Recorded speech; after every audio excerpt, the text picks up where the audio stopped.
자, 오늘은 연속 확률 변수 할 차례입니다. 연속 확률 변수. 연속 확률 변수. 우리 저번 시간에 배웠던 건 이산화물 변수라고 해서 별량 x가 이렇게 띄엄띄엄 떨어져 있는 것, 혹은 이렇게 무한대로 가더라도 셀 수 있는 경우들을 이산화물 변수라고 했었죠.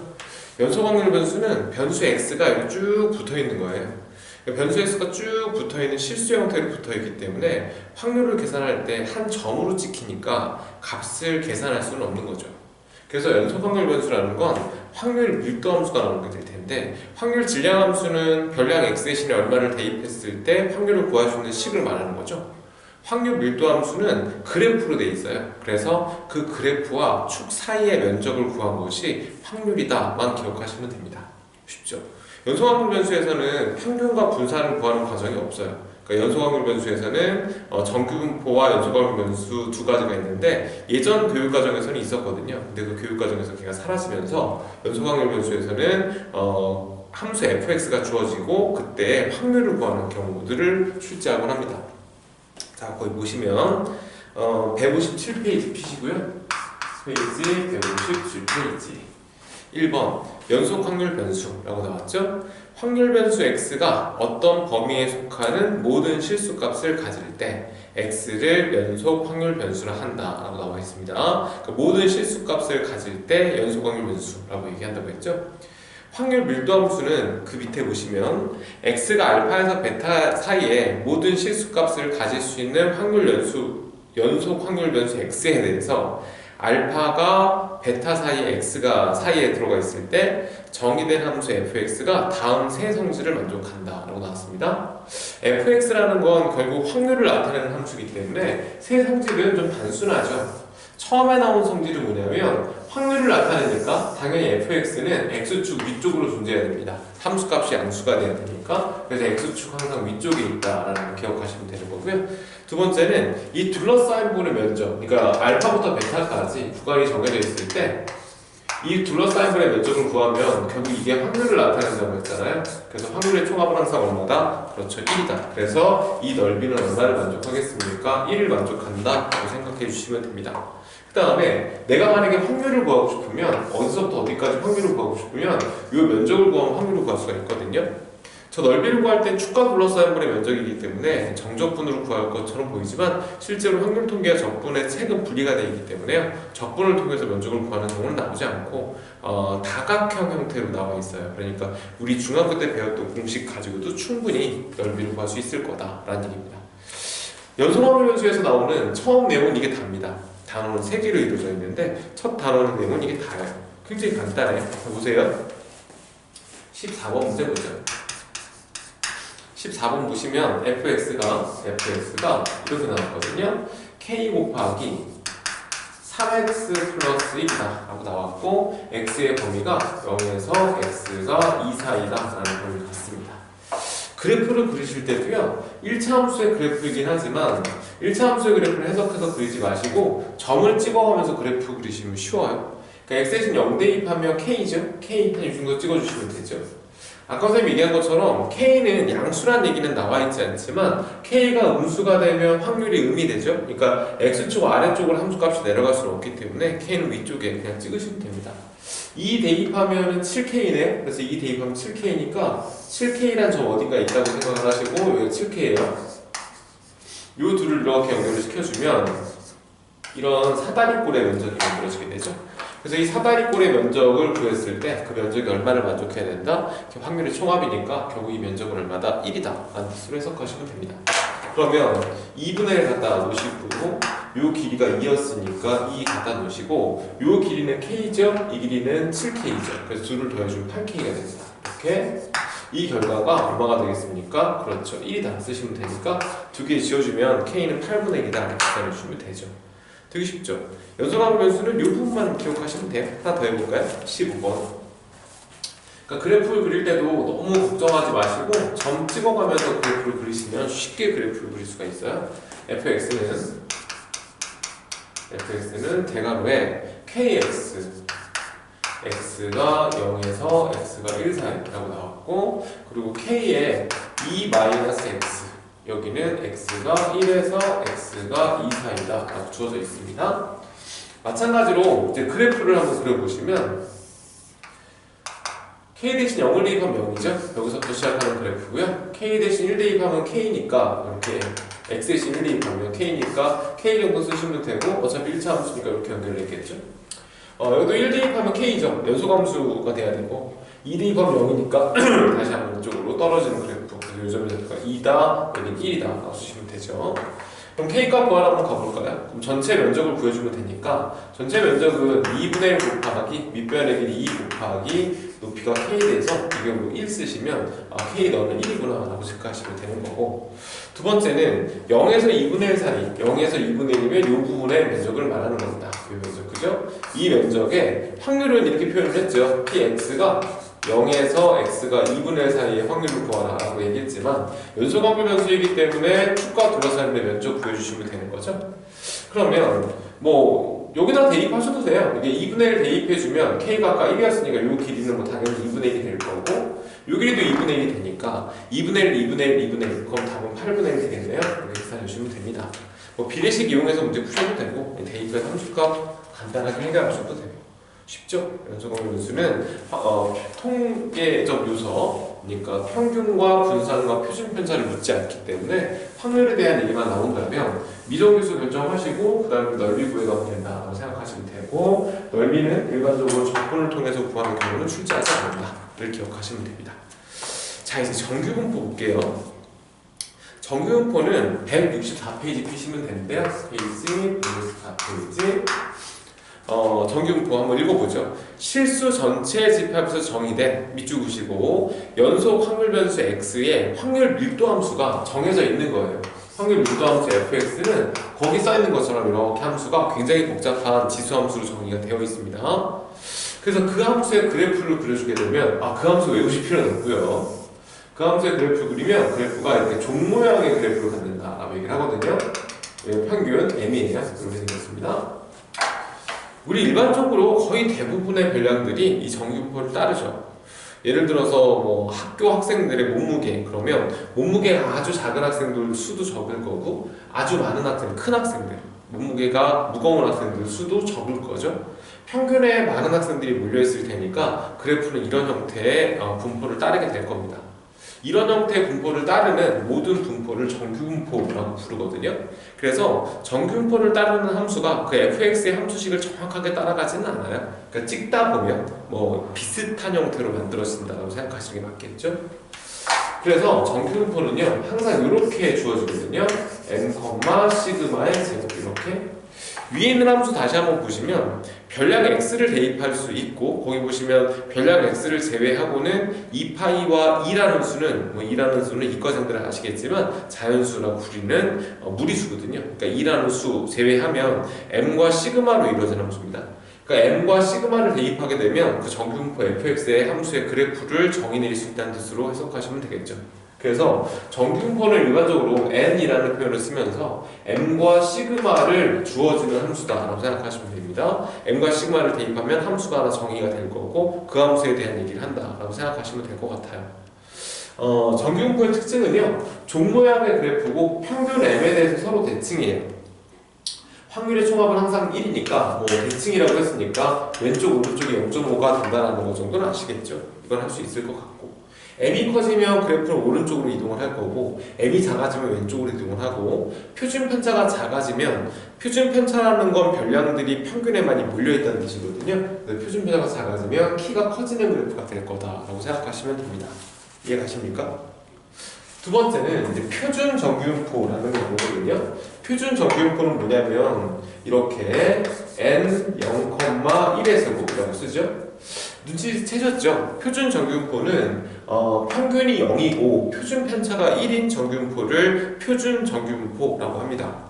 그러니까 얘는 평균이 m이고 표준 편차가 시그마였다면 표준 정규분포는 평균이 0이고 표준 편차가 1인 정규분포를 우리 표준 정규분포라고 얘기를 해요. 이 표준 정규분포를 구하는 이유는 확률을 구할 때, 아까 연소확률 변수에서 확률을 구할 때는 둘러싸인 분의 면적을 구해줘야 된다고 했잖아. 근데 이 면적을 구하려면 다각형 형태가 아니기 때문에 정적분을 하셔야 되거든요. 근데 그 정적분을 할 수도 없는 식이고 그 식을 적분해서 이 결과를 구하는 건 거의 불가능합니다. 그래서 통계학자들, 수학자들이 정규분포식을 표준정규분포식으로 바꿀 수 있는 관계식 하나를 줬어요. 표준정규분포의 변량을 일반적으로 Z라고 부르거든요. 정규분포의 변량을 X라고 했을 때 이런 관계를 만족한다라는 걸 알게 된 겁니다.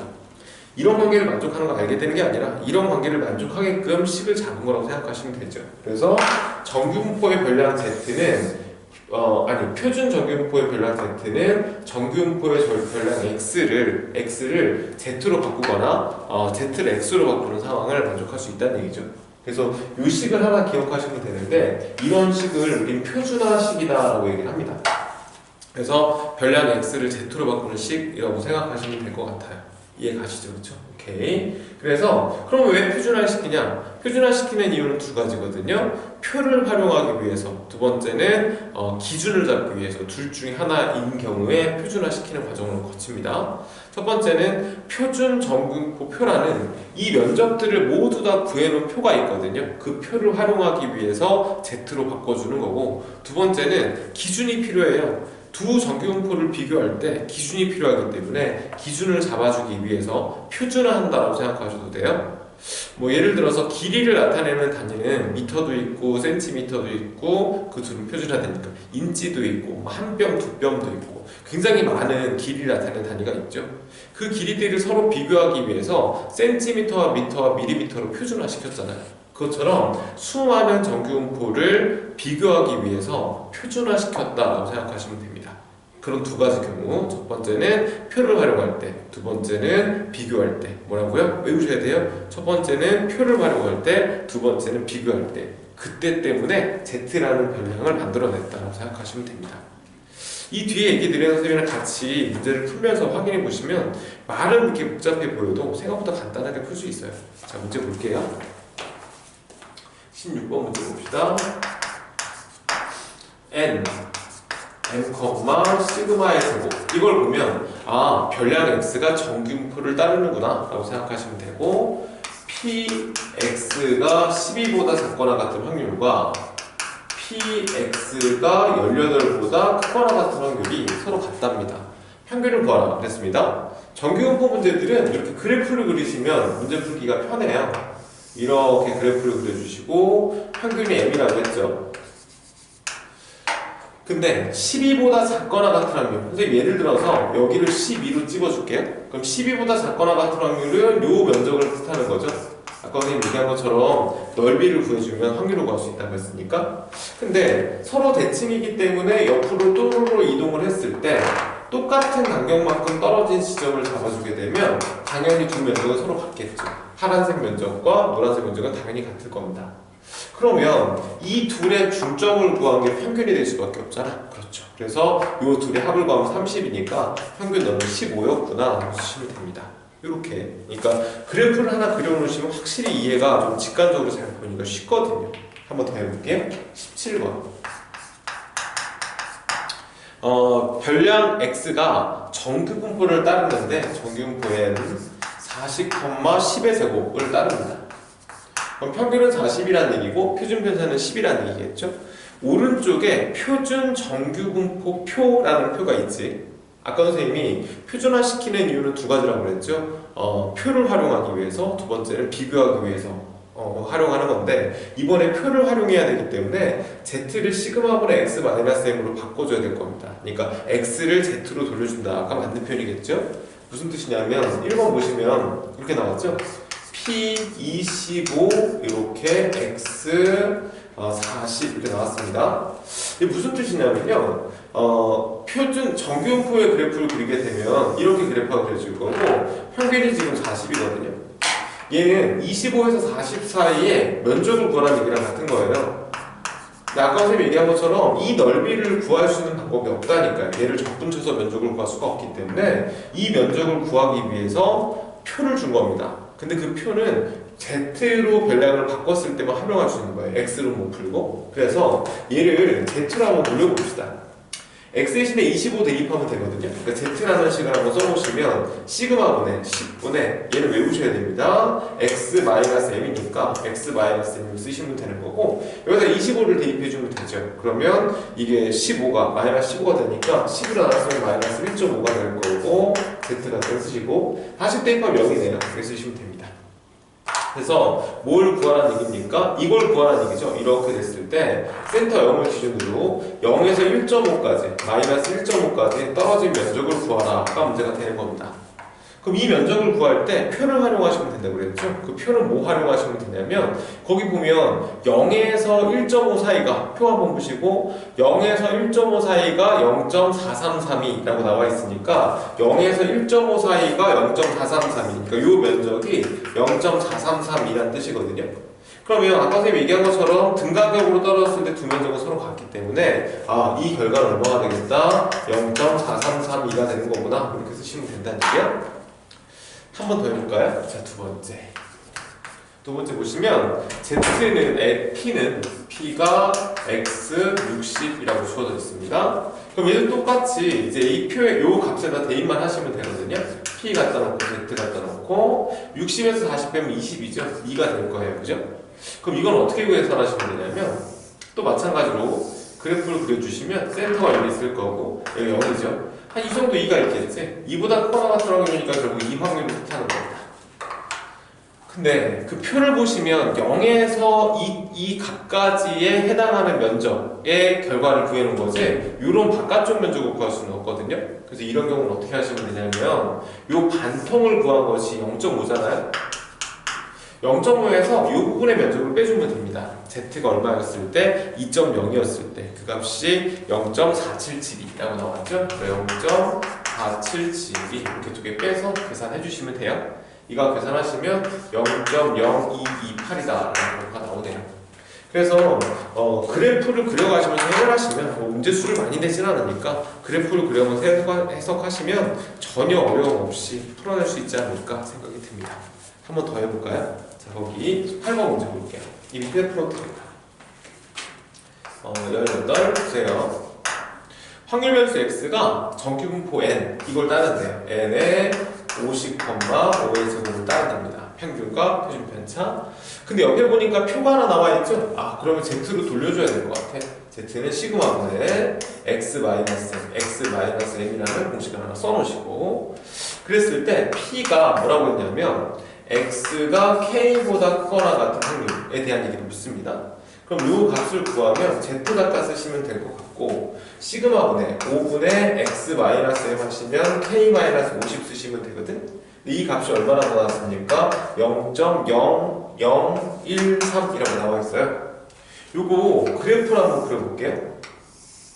보세요. 센터가 여기 있을 거고 크거나 같은 부분이 이렇게 작아요. 그러니까 결국 이쪽 부분이 무슨 값을 가졌다? 0.0013을 가졌다는 뜻이 되겠죠? 그러면 이쪽 부분의 면적은 전체가 0.5였으니까 0.5에서 이 값을 빼주면 돼서 이 값을 구하면 0.4987임을 알 수 있습니다. 그러니까 결국 0에서 이 z값을 갖는 사이의 면적이 0.4987이라는 거거든요. 그 옆에 표에서 보시면 0.4987일 때 이 z값이 얼마라고 써있죠? 같이요? 얼마요? 3 이렇게 써있어요. 그러니까 이 전체의 값이 얼마가 되면 되겠구나? 3이 되면 되겠구나 라는 뜻입니다. 그럼 값은 K값은 얼마나? 65구나 이렇게 계산해 주시면 됩니다. 이런 형태를 미적에서 문제라고 하는데 자주 출제가 되진 않지만 어렵진 않으니까 쉽게 잡아갈 수 있지 않을까 생각이 듭니다. 자, 그 다음 한번 볼게요. 19번이요. 19번 보세요. 어느 고등학교 2학년 학생 1000명이 그러니까 학생 수가 1000명이에요. 일단 1000명이고 키는 평균이 164 표준 편차가 5cm라고 했으니까 정규분포를 따른다고 했으니까 n 갖다 쓰시고 164 쓰시고 5의 제곱 돌려주시면 될 것 같고 오른쪽 표준 정분포 표를 이용해서 다음 무렵에 답하시오 그랬습니다. 1번 키가 별량이거든요. 그죠? 여기서 보면 키는 평균이 164 그러니까 별량 x가 164에 해당한다는 얘기니까 키가 170 이상인 학생이라고 했습니다. 1번 키가 x가 몇 이상? 170 이상인 학생이라고 쓰시면 되겠네.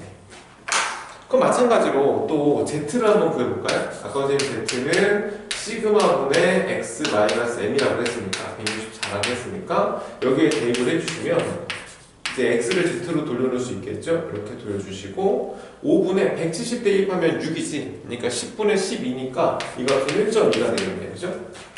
또 그래프를 한번 그려볼까요? 이렇게 생긴 그래프를 한번 그려주시면 센터가 얼마나 될 거고 0이 될 거고 1점이라는 이쯤 있겠죠. 1점이 이 값을 구하라가 문제인 거예요. 그죠? 이제 아시죠? 이 반통의 면적이 얼마가 된다고? 그렇죠. 0.5가 되는 거니까 얘는 0.5에서 이 면적을 빼주면 되겠습니다. 1.2일 때 면적은 0. 써있어요? 3849 써있지. 그래서 둘을 빼서 계산해 주시면 저 면적을 구할 수가 있습니다. 비율을 구하라고 했으니까 확률을 구하는 것과 비율은 같은 얘기니까 이대로 구하시면 될 것 같고. 자,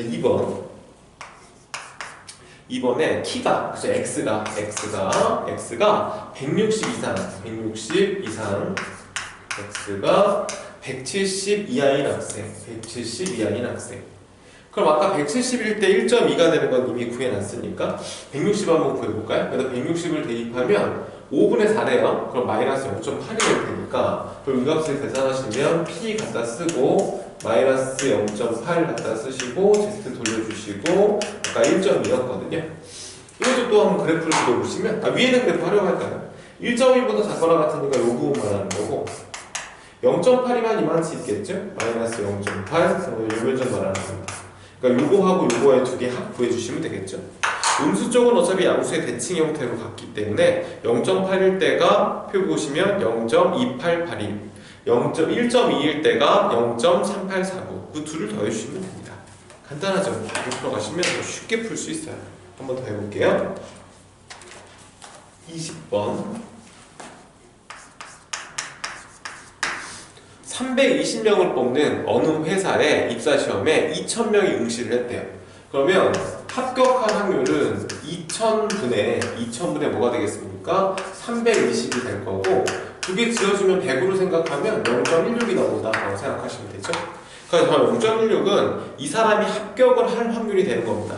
근데 시험을 보거든요. 시험을 봤을 때 응시자의 점수의 평균에는 정균표를 따른다고 했고 450.75의 제곱 정도 쓰시면 되겠네요. 이런 정균표를 따른다고 합니다. 근데 합격을 한 사람은 몇 점 이상의 점수를 받았지 않겠습니까? 이 450, 75라는 건 점수에 대한 얘기니까 별량 x가 몇 이상? K 이상이 될 확률을 구하면 선생님이 K라는 점수는 뭐냐면 커트라인 점수를 말하는 거예요. 그러니까 합격자들의 점수는 K보다 크거나 같겠죠, 당연히. 그죠? 그럼 K보다 크거나 같은 점수를 받았으면 이 사람 합격을 했을 거예요. 그럼 결국 합격할 확률 0.16과 이 둘은 서로 어때야 돼? 같아야죠. 다시 한번 해볼게요. 사람 수분의 지원자 수분에 뽑는 사람 수 썼더니 0.16이라는 결과가 나왔어. 그럼 저 결과는 합격할 확률에 대한 얘기가 되겠죠? 경쟁률에 대한 얘기니까. 근데 합격할 확률이라는 것은 몇 점 이상을 받았을 때니까 커트라인 이상을 받았을 때도 합격을 할 수 있는 거거든. 그래서 K를 커트라인으로 생각해주면 별량 X가 점수니까 점수가 K 이상이 될 확률을 구해주면 그 확률 자체도 합격할 확률과 동일하다라는 뜻입니다. 그렇죠. 그래서 이 값을 계산해 주시면 보세요. Z 갖다 쓰시고 시그마분의 75분의 x-m k-450 쓰시면 되거든요. 그래서 P 가져가고 Z 갖다 쓰시고 75분의 x-m 갖다 쓰시면 되고 이해가십니까? 이 확률이 얼마가 된다? 0.16이 되었구나 라는 뜻입니다. 이렇게 그래프를 한번 그려볼게요. 표준 정규분포 그래프를 그려주시게 되면 센터는 당연히 0일 거고 75분의 k-450이 한 이만큼 있었다고 생각했을 때 이 값이 0.16이 되는 거니까 그러면 이 나머지 값 있죠. 이 나머지가 이 값은 얼마가 되는 것 같습니까? 0.34가 되는 것 같겠죠. 거기 보시면 0.34일 때 z값이 1이라고 했으니까 이 포인트가 1이구나 라는 뜻입니다. 그러니까 이 전체의 값이 얼마가 되겠다? 1이 되겠다는 뜻이고 K 값은 얼마가 되겠다? 525점이 되겠다는 뜻입니다. 그러니까 525점을 맞으면 이 사람은 커트라인을 맞았기 때문에 합격을 했구나 라고 생각을 해주시면 됩니다. 이해가시죠? 오케이. 자, 이제 마지막 유형입니다. 이항분포와 정규분포와의 관계라고 나와 있습니다. 이항분포와 176페이지 피시면 돼요. 어렵지 않아요. 이항분포와 정규분포의 관계. 확률 변수 x가 이항분포를 따라요. 이항분포를 따르면 확률 변수 x가 이항분포를 따릅니다. 그럼 이항분포를 따른다는 것은 별량 x가 획수였다는 얘기죠. 우리 앞쪽에서 강조 많이 했었고요. 그리고 n이 충분히 크면, 이건 통계학자들이 정의를 내리긴 했는데, 이 충분히 크면이라는 건 수학을 하는 학생들 입장에서는 그냥 n이 적당히 크면 정도 생각하면 돼. 100 정도? 뭐 이렇게 크면 x는 근사적으로 약 같다 라는 뜻이죠. 근사적으로 정규분포 뭐를 따른다? np, np,np1-p를 따른다 라는 뜻입니다. 우리 이항분포에서 np를 곱하면 평균이란 거 아시죠? 그리고 np에다가 1-p를 곱하면 분산이니까 여기가 시그마 제곱자리거든요. 그러니까 결국 이거 분산이라는 얘기니까 결국 평균과 분산을 집어넣는데 누구의 도움을 받아서, 그렇죠, 이항분포의 도움을 받아서 평균과 분산을 집어넣을 수 있다는 뜻이죠. 우리 지금까지 정규분포 문제들을 보시면 평균과 분산을 구하는 경우는 없어요. 평균과 분산을 활용해서 확률을 구하는 게 목표죠. 그렇죠? 근데 지금 이거 보시면 평균과 분산을 이항분포를 통해서 구한다는 뜻이야. 이해가십니까? 평균과 분산을 이항분포를 통해서 구한다는 뜻입니다. 그래서 이걸 가지고 표준화시켜서 또 마찬가지로 원하는 확률을 구하시면 됩니다. 근데 원래 우리 이항분포에서 확률을 구할 때는 어떻게 구했었죠? 이항분포에서 확률 밀도함수라는 건 외웠어요? 이항분포의 확률 밀도함수는 독립시행이거든요. 그래서 확률은 당연히 독립시행으로 구하시면 되는데, 수치를 보시면 도저히 구할 수 없는 수치가 만들어져요. 거기 보시면 21번 문제 볼게요. 확률 변수 x가 이항분포를 따른다 라고 정직하게 줬습니다. 600,5분의 2라는 이항분포를 따른다. 그러니까 600번 했다는 얘기고 나온 확률은 5분의 2가 된다는 얘기죠. 오른쪽 표준 정규분포를 이용해서 뭘 구하라고 했냐면 p에다가 204예요. 204보다 크거나 같고 x가 264보다 작거나 같은 걸 구하라. 언제입니다? 별량 x가 204가 됐다는 건 204번 나왔다는 뜻이죠. 별량 x가 횟수에 대한 얘기니까. 그러면 이 확률을 구할 때 일단 이렇게 구하시면 될 거예요. px가 얼마가 됐을 때? 204가 됐을 때 이렇게 또로록 구해서 px가 얼마가 됐을 때? 264가 됐을 때 구하시면 되는데, 원래 이항분포를 따르는 별량에서 확률을 물으면 당연히 독립시행으로 풀어야 되거든요. 근데 얘를 독립시행으로 푼다고 생각하시면 600 컴비네이션 204 갖다 쓰시고 5분의 2에 204승 곱하기 5분의 3에 몇 승이 돼야 됩니까? 396승이 돼야 되죠? 근데 이게 끝이 아니라 이 뒤에 계속 반복이 되잖아요? 61개의 것이 반복이 되거든요. 구할 수 있겠습니까? 못 구하겠죠? 그쵸? 그래서 이런 경우에 n이 이렇게 적당히 크면 확률을 구할 때 뭐를 구하겠다? 독립시행으로 확률을 구하는 게 아니라 정규분포를 통해서 확률을 구하면 되겠다라는 생각을 하라는 겁니다. 그러니까 다시요. 정규분포는 평균과 분산이 주어진 상태에서 확률을 구하는 거예요. 다시 한번요. 정규분포는 평균과 분산이 주어진 상태에서 확률을 구하는 겁니다. 한 번 더. 정규분포는 평균과 분산이 주어진 상태에서 확률을 구하는 거야. 그쵸? 근데 확률을 구하라고 했는데 평균과 분산이 없는 상태죠. 근데 이항분포가 나왔거든요. 이항분포는 확률을 구할 때 독립시행으로 구하는 거예요. 근데 이항분포를 통해서 확률을 구하려고, 독립시행을 통해서 확률을 구하려고 봤더니 방금 보여드렸던 것처럼 계산이 안 될 정도로 복잡한 수식이 만들어진다는 뜻이죠. 그래서 n이 적당히 크구나 라고 확인하셨으면 여기서 정규분포 n을 만들어 가시면 된다는 얘기입니다. 그럼 이거 두 개 곱하면 얼마죠? 여기서 평균을 구하시면은 240 나오겠네요. 그죠? 얘는 240이 나오고, 분산을 구하시면 144거든요. 그래서 12의 제곱 이렇게 쓰시면 됩니다. 그럼 이제 정규분포에 평균과 분산이 있는 상태, 평균과 표준 편차가 있는 상태니까 Z라는 식을 이용해서 시그마분의 x 마이너스 이렇게 하나 써놓으시고요. 240 하나 써놓으시고 이제 대입해 주시면 될 것 같아요. 그죠?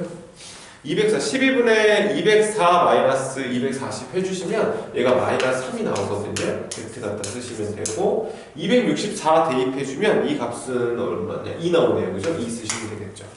그래서 저걸 구하려면 또 마찬가지로 이제 그래프를 그려갖고 표준 평균포의 그래프를 그려주면 2는 한 이만치 있었을 거고 마이너스 한 이만치 있었겠죠. 그래서 요 면적, 요 면적, 두 면적의 합을 구해주면 되겠다는 뜻입니다.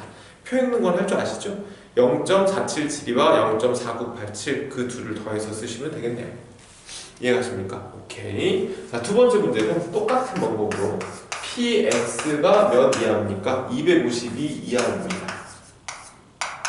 251을 대입하면 1이거든요. 그래서 pz가 몇보다 작거나 같다, 1보다 작거나 같다가 되겠네요. 그러면 1은 한 이만치 있었을 테니까 이 면적 있지, 그지? 이 면적을 구해주시면 거기에 1일 때가 0.3413이거든. 근데 왼쪽 전체는 0.5니까 그 둘을 합해주면은 0.8413 이렇게 계산해주시면 됩니다. 이해 가죠, 그죠? 한번 간단하게 풀리는 문제가 되겠습니다. 다음 페이지요. 자, 22번 문제로 가봅시다. 한 환자에게 어떤 약을 투여했을 때 치유될 확률은 0.6이고 150명의 환자에게 투여를 합니다. 그러니까 150명의 환자 중에 몇 명이 치유가 됐다 뭐 이런 식이겠죠. 그러니까 횟수라고 생각하시면 되죠. 각각의 한 명 한 명 한 명을 횟수라고 생각했을 때 150회 했을 때 몇 개가 성공했다라는 얘기랑 같은 거니까 얘는 당연히 이항공포로 생각하시면 되겠네요. 그죠? 이렇게 이항공포를 찾아내는 게 사실 어렵습니다. 150,0.6 이렇게 쓰시면 되겠네요. 문제는 뭐냐면 99명 이상이니까 99명 이상 치유될 확률을 구하는 문제거든요. 아까도 얘기한 것처럼 독립시행으로 구해야 되는 게 맞지만 불가능한 정도의 수치가 만들어집니다. 그러니까 선생님 그럼 정규분포로 근사를 시키면 되겠네요. 맞아요. 그래서 두 개 곱해주면 90 쓰시면 되고 0.4 곱해 36이니까 6의 제곱을 쓰시면 되겠네요. 그래서 Z를 돌려놓고 시그마분의 6분의 X-M 쓰시면 돼요. X-90 이렇게 쓰시면 되겠죠? 대입만 해주시면 됩니다.